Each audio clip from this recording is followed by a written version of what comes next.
La settimana prossima dai fly del Marco Polo di Tessera partirà l'esposta in procura per le pericolose condizioni sanitarie cui sono costretti a lavorare gli autisti del bus navetta che dai gate accompagnano i passeggeri direttamente all'aereo. Abbiamo dei mezzi che sono molto vecchi, obsoleti, dove c'è puzza di olio combusto e carburante all'interno della cabina. Tra l'altro Perché?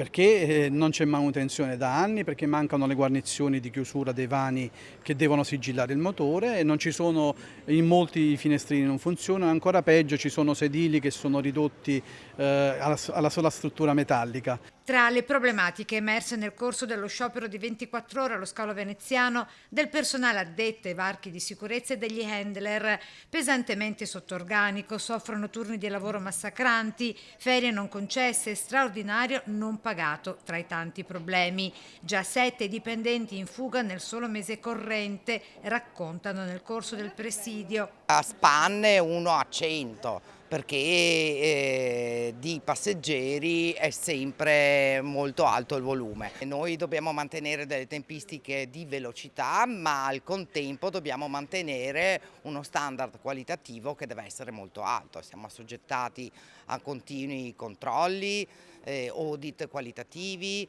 però di altra parte non abbiamo la possibilità di una formazione che sia continua e necessaria. Voli cancellati e ritardi su ritardi accumulati per ore, lo specchio di quanto è registrato al Marco Polo di Tessera fino alla mezzanotte di martedì 28 maggio, per questo sciopero che per i fly continuerà a oltranza, dicono, finché non troveranno una quadra anche con il prefetto. Tutte cose che possono solo portare benessere al lavoratore e lavorare meglio in un ambiente che sta diventando sempre peggio.